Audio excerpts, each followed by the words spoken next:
Sejam muito bem-vindos a mais um vídeo da série História do Cristianismo aqui do canal, em que hoje iremos conhecer a origem das Testemunhas de Jeová, um grupo religioso que é amplamente conhecido por sua pregação de porta em porta e também por algumas de suas controversas doutrinas, como por exemplo a proibição da transfusão de sangue mesmo havendo um risco de morte para um paciente. Então, quando surgiram as Testemunhas de Jeová? E como foram desenvolvidas e modificadas as suas crenças e doutrinas ao longo da história? É o que nós iremos conhecer no vídeo de hoje.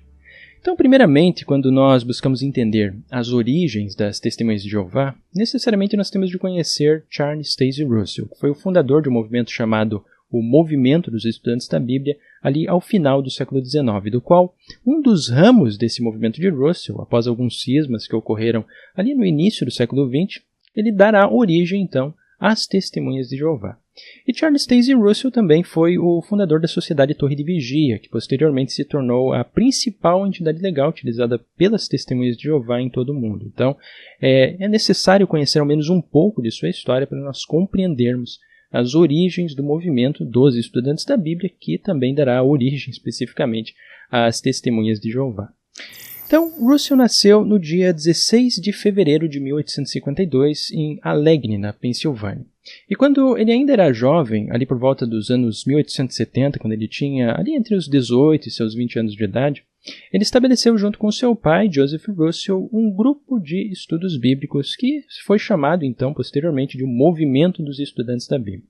E este grupo acabou sendo bastante influenciado nessa época por pastores adventistas mileritas, que interpretavam os escritos bíblicos, principalmente relacionados aos livros de Daniel e também do Apocalipse, no sentido de fornecer datas relacionadas à vinda de Jesus e também dos eventos que ocorreriam no final dos tempos, a escatologia, que é um movimento que nós até mesmo já conhecemos no vídeo anterior aqui da série História do Cristianismo, quando entendemos ali sobre as origens da Igreja Adventista, em que nós conhecemos William Miller, que foi o fundador dos Milleritas, que acreditava que Jesus iria retornar entre os anos de 1843 e 1844. Então, para aqueles que quiserem conhecer um pouco mais sobre o movimento millerita, vocês podem conferir no card logo aqui em cima do vídeo relacionado ao vídeo anterior da série História do Cristianismo. Mas no caso do grupo de estudos bíblicos de Russell, foi especificamente um ex-millerita chamado Nelson Balboa, que a partir de dezembro de 1875, ou talvez janeiro de 1876, através de sua publicação chamada O Arauto da Manhã, conseguiu convencer Russell de que ele estava vivendo já nos últimos tempos, com a vinda de Jesus tendo ocorrido no ano anterior, o ano de 1874, mas de forma inicialmente invisível, e que a ressurreição dos mortos ocorreria muito em breve, de uma forma visível, de entre 2 a 3 anos, então ali no ano de 1878. E foi tendo estas ideias em mente que Russell resolveu dedicar a sua vida ao que ele considerava ser os últimos dias. E para isso ele vendeu as suas 5 lojas de roupas, porque ele era um empresário muito bem sucedido naquela época, e utilizar ali os seus recursos para apoiar financeiramente as palestras e as publicações de Nelson Balboa, que permitiu inclusive a Balboa continuar com essa publicação, Arauto da Manhã, que já estava quase parada devido às poucas assinaturas naquela época. E também foi através dessa associação entre Charles Russell e Nelson Balboa que eles publicaram em conjunto, no ano de 1877, um importante livro chamado Três Mundos, que apresentava ali em detalhes a cronologia relacionada à vinda de Jesus para o ano de 1874, o arrebatamento dos santos, no ano de 1878, e também o julgamento de Deus para as nações, que iria ocorrer, segundo o livro, no ano de 1914. E algo muito interessante a respeito dessa obra, chamada Três Mundos, é que ela apresenta ali muitas ideias que até os dias de hoje fazem parte das crenças das Testemunhas de Jeová, embora com o tempo elas receberam também algumas revisões ali, algumas modificações. Como é o caso, por exemplo, de uma dessas crenças que permanece, a compreensão sobre um tempo dos gentios, que segundo essa obra estaria de acordo com Lucas, no capítulo 21, verso 24, e seria o equivalente a 2.520 anos proféticos que seriam calculados a partir da destruição do primeiro templo, tendo por base os 7 tempos de Nabucodonosor que nós encontramos em Daniel, no capítulo 4. Então, essa é uma ideia que é mantida pelas Testemunhas de Jeová até os dias de hoje. Agora, com a publicação do livro, em 1877, e também as grandes expectativas, especialmente para o ano seguinte, o ano de 1878, quando se daria a ressurreição dos mortos, o ano de 1878 ele finalmente chegou e, infelizmente, nada daquilo que eles esperavam aconteceu, havendo ali uma grande decepção, tanto para Balboa quanto para Russell. E também todas aquelas pessoas ali deste movimento que estavam esperando por este ano em que algo miraculoso iria acontecer, algo realmente extraordinário. Mas, pouco tempo depois, Russell concluiu que a sua expectativa relacionada à ressurreição dos mortos para 1878 estava equivocada, porque de fato nada aconteceu. E, posteriormente, no ano de 1879, Russell até mesmo acabou se separando de Nelson Balboa por certas divergências doutrinárias a respeito da escatologia, sobre o que exatamente iria ocorrer no final dos tempos. E com isto, com esta separação entre Russell e Balboa, Balboa ele continuou com a sua publicação chamada Arauto da Manhã, e em julho de 1879, no ano seguinte, Russell começou a publicar a sua própria revista, que era chamada na época de Torre de Vigia de Sião, que algumas décadas depois ela acabou sendo rebatizada em português como a revista A Sentinela, que é uma das publicações mais conhecidas das Testemunhas de Jeová até os dias de hoje. E também neste mesmo período histórico, Russell fundou, um pouco depois ali do ano de 1879, mais especificamente no dia 16 de fevereiro de 1881, a Sociedade Torre de Vigia, que tinha por objetivo organizar, imprimir e distribuir folhetos religiosos, e que é a principal entidade legal das Testemunhas de Jeová até os nossos dias. E a fundação da Sociedade Torre de Vigia ela foi muito importante nessa época porque permitiu que nos anos seguintes o grupo de estudantes da Bíblia de Russell ganhasse muitos novos seguidores, passando de apenas algumas centenas para milhares de novos membros. Tanto que, algumas décadas depois, já no ano de 1912, Russell passou a ser considerado, especialmente naquele ano, como o autor mais distribuído e lido em todos os Estados Unidos. Então, realmente foi um crescimento bastante significativo para o seu movimento, inclusive a nível internacional. No entanto, devido a todo este crescimento, também Russell encontrou ali alguns problemas, pois alguns dos líderes dos estudantes da Bíblia passaram a discordar de seus ensinos, como, por exemplo, é o caso da filial australiana de Melbourne, que no ano de 1909 ela acabou deixando o movimento original de Russell em um episódio que acabou entrando para a história da origem das Testemunhas de Jeová como sendo o primeiro cisma do movimento original de Russell. Mas, de uma forma geral, apesar deste primeiro cisma, nessa época de 1909, o movimento continuou progredindo bastante durante toda a vida de Russell, que se deu ali até o ano de 1916. Mas com a morte de Russell, que se deu especificamente no dia 31 de outubro de 1916 e com a sucessão de Joseph Franklin Rutherford, ali no dia 6 de janeiro de 1917 para a presidência da Sociedade Torre de Vigia, após alguns meses, ainda em 1917, foi quando acabou ocorrendo um segundo cisma. E este cisma, especificamente, ele teve proporções muito maiores do que o cisma anterior do ano de 1909. Porque este segundo cisma envolvia 4 dos 7 diretores da Sociedade Torre de Vigia, que passaram a discordar da liderança, da presidência de Rutherford. E este segundo cisma acabou formando diversos grupos dissidentes, tanto que, algum tempo depois, ali no ano de 1919, cerca de 1 a cada 7 estudantes da Bíblia do movimento original de Russell acabaram deixando o seu movimento. Então, de fato, foi uma perda bastante significativa ali para o movimento dos estudantes da Bíblia. Agora, um caso interessante, que é ainda dos anos iniciais da presidência de Joseph Rutherford, ali no ano de 1918, ainda durante a Primeira Guerra Mundial, foi que Rutherford, junto com os diretores da Sociedade Torre de Vigia neste momento, acabaram sendo presos por acusação de que, através de suas publicações, eles estariam transgredindo as leis de espionagem e encorajando a recusa do serviço militar, recebendo inclusive uma pena por isto de 20 anos de detenção.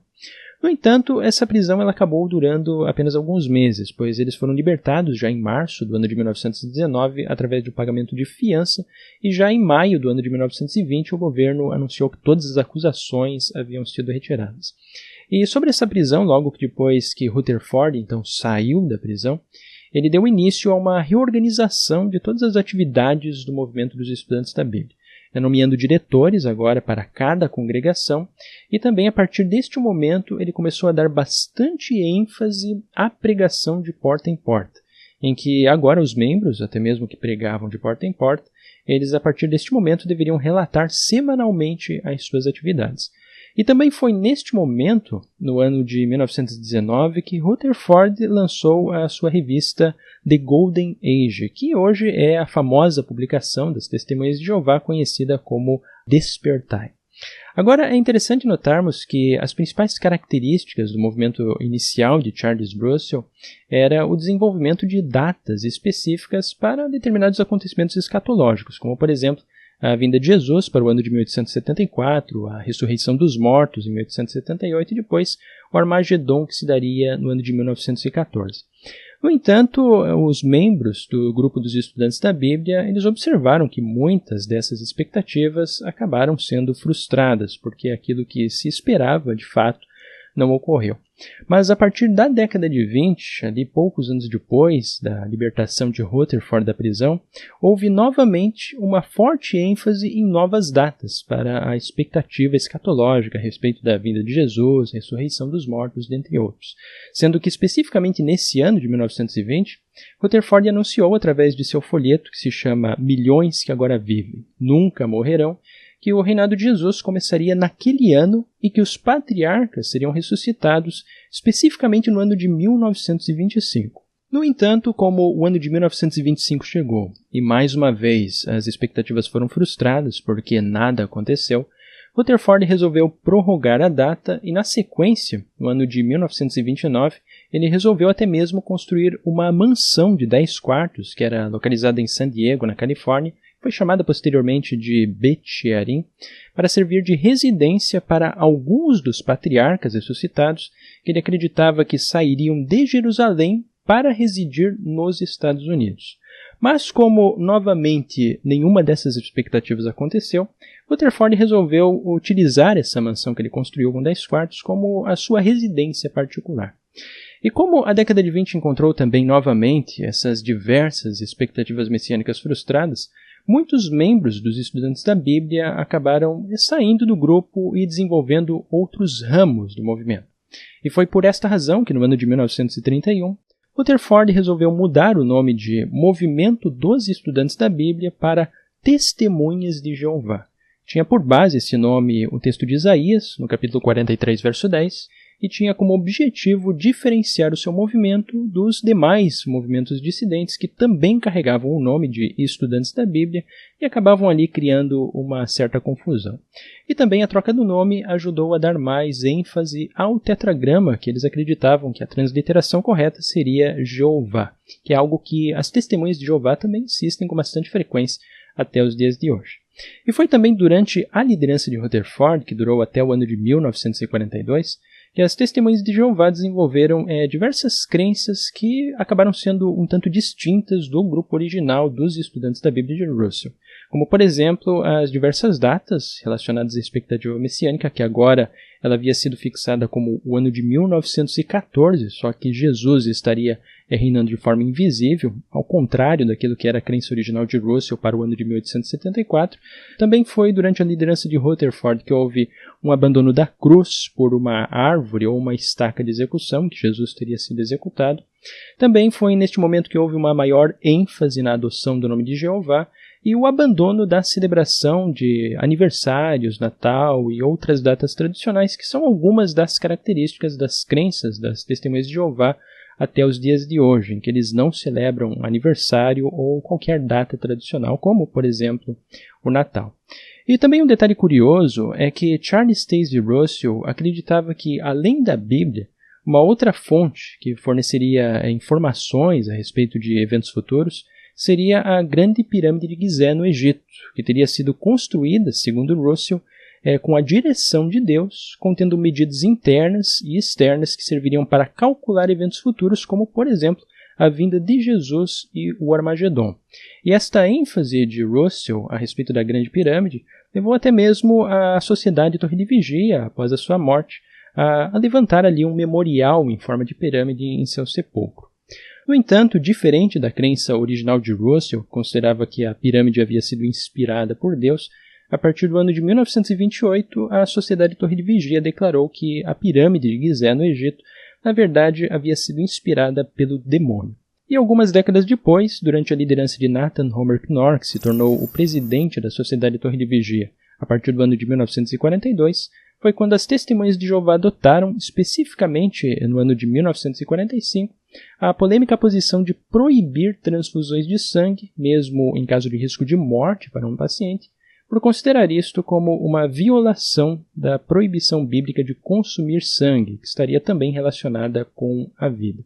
E foi na liderança de Knorr que novamente também surgiu a ideia de que a vinda visível de Jesus ocorreria em uma data específica, que era esperada para o ano de 1975 dessa vez.